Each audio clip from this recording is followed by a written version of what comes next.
How much better are you today than you were 5 years ago? Than you were 10 years ago? It's a fair question, isn't it? Because we all know lots of people who have plateaued. They stopped learning. There's some people who learn a lot that first year, get a ton of training that first year, and they repeat that first year of experience 10 years in a row. The warning I have for you is this: all the time it took you to earn those skills and learn, and the diligent practice and the books and the seminars, it's going to take you just as much effort going forward to maintain your skills and go to the next level. John Wooden, the great coach of UCLA Bruins in basketball, lived an amazing life, was 99 years old when he passed away not too long ago. His teams won 10 championships in 12 years, 7 in a row. Just an amazing record that'll never be touched, right? Kids are one and done nowadays. You can't build a dynasty in men's college basketball. You can in ladies, right? And he would remind his players, because a lot of them coming in thought they were what? They were fantastic. Because some of you probably coach kids in athletics right now that come in at 9 or 10, think they know it all, let alone 17 or 18, right? And he would remind them, remember, it's what you learn after you think you know everything that's going to be the key to your success. You got to think, hey, I'm good, but as good as I am, even I can get better, right? So the number one excuse people probably give is they don't have enough what? They don't have enough time. A couple ways to overcome that is this: you've got to realize the most valuable gift you can give yourself is the gift of continual growth. You've got to continually get better than you are today. And I call it the 4% solution. 4% of 24 hours is 1 hour a day. What you've got to do is say, I'm going to invest 4% of my day in the most valuable resource I have, which is what? Yourself.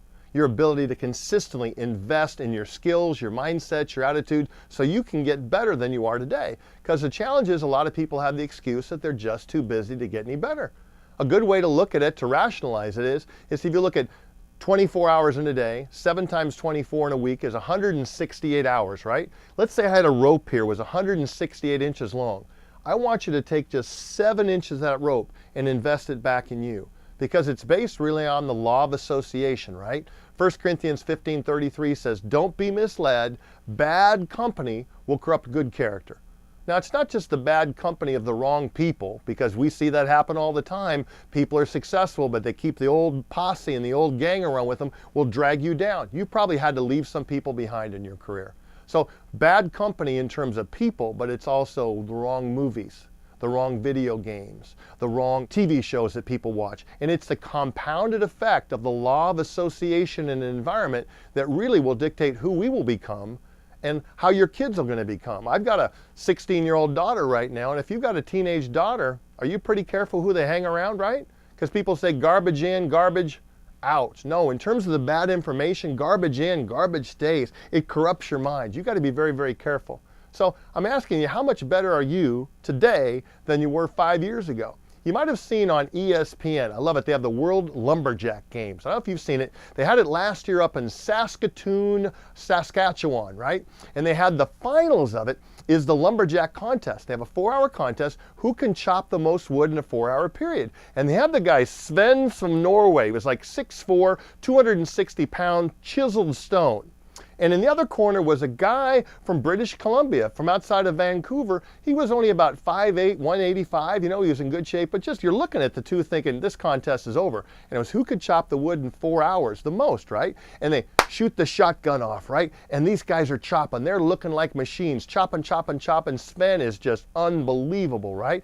And about 10 minutes left in the first hour, the guy from British Columbia goes off stage. Comes back, Sven's chopping straight through, straight through, straight through. End of the second hour, the guy took a 10-minute break.